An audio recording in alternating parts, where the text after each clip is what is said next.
name's Lorna Moore and I'm a science teacher here at Marple Hall School. I also have a whole school responsibility for looking at leadership development, particularly with our middle and senior leaders in school. Why did you choose to start the Leadership Edge 3-tier programme? Well, at that time I was working with middle and senior leaders in school as part of developing them through coaching, using previous training that I'd had and my experience on SLT in my previous job. Emma, who's one of my colleagues who has responsibility for the ECT programme, she was looking at different models of coaching, and it was her that first looked into the Leadership Edge model, and we felt it had a really good fit with what we wanted to develop at Marple Hall in terms of that kind of coaching culture and the ethos and vision that Leadership Edge have really fitted in with what we're doing here. And this also coincided with our whole school drive to really improve the leadership and improve opportunities for CPD for those at middle and senior leadership. What we did at the start in the first phase was we all began being coached ourselves and doing the foundation level coaching with Leadership Edge. We had gained a real understanding of the pure model of coaching. This allowed us then to move on to the practitioner coaching stage. Could you tell us from your perspective, how has being coached yourself impacted on the way that you've coached colleagues? There's been a real shift actually in the way in which I approach coaching sessions now compared to how I might have done in the past. Being coached myself has led me to reflect upon how I approach those sessions, how I respond to the things that my coachees want to discuss. In my previous experience, it was usually I that set the agenda for those meetings, and that might be based on observations and comments from others or based on data. But it was me deciding what would be discussed in each coaching session. Listening to the issues that the other people brought to those meetings wasn't really what was on our agendas then, and really this is not the model that Leadership Edge really promote.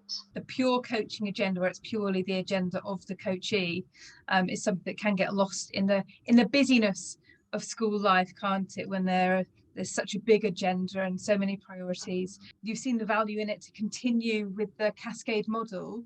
How are you planning to embed this type of coaching into busy school life, Lorna? We've adapted what we're calling a 3-wave model to bring this in. So the first part of that was Emma, myself and Tony being trained at foundation level.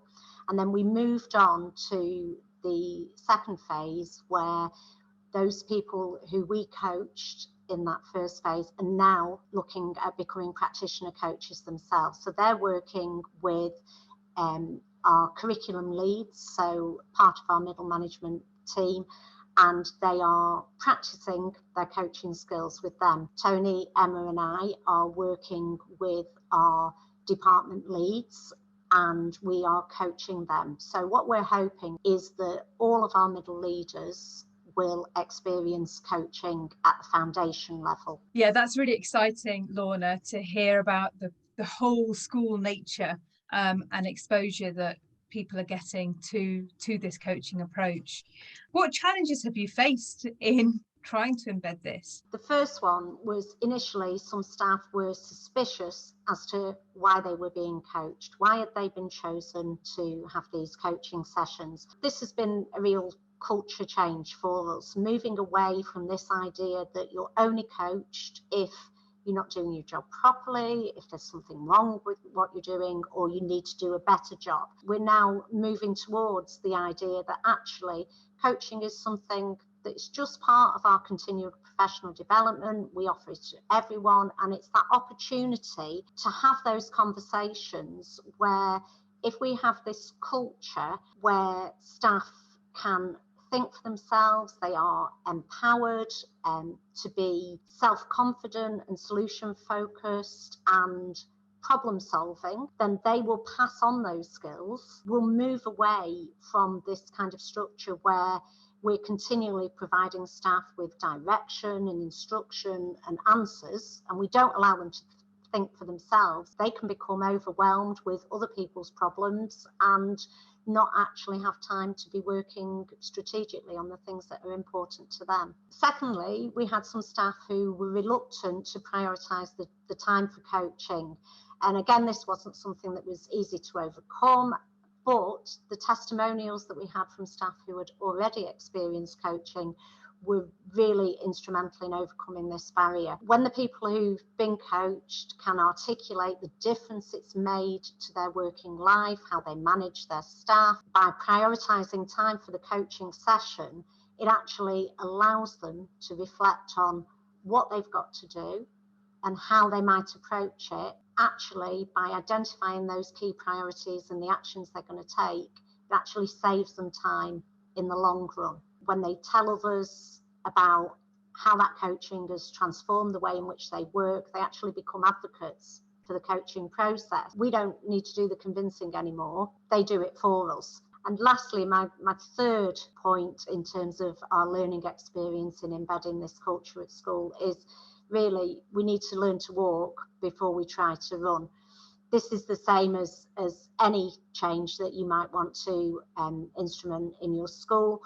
We know that it requires investment in the people and in the process. So we started small with a few key people who are committed to what we're doing. They share the ideals, and we made sure that the senior team were on board. We can't just imagine that if we do one inset session, one afternoon with all of the staff, we're suddenly going to embed this coaching culture across the school. And in fact, there is a danger if we approach things like that staff just pay lip service then, and you only get superficial understanding and not really expert delivery that we're looking for. My advice would be, if you're thinking about going through this 3-tier model with Leadership Edge, keep that partnership going for as long as possible. That expertise and guidance that you get from the Leadership Edge associates is invaluable for you. 3-tier system, taking those small steps, developing understanding, developing expertise, has been really key to our coaching journey at Marple Hall. And we're looking to move towards a sustainable model where actually these kind of conversations are not just something that's added on, it's just actually part of the way we work here, and we've established that as part of the leadership toolkit that we have here. I'd be happy if any other schools are thinking of introducing this 3-tier model to share our experience with them, as would the other colleagues that have worked with me here at Marple Hall. With the right tools and support and process in place, you've got your people advocating it for you and clearly making a real difference to the working lives there. So congratulations and thank you again for taking the time to talk this afternoon about it. Thank you.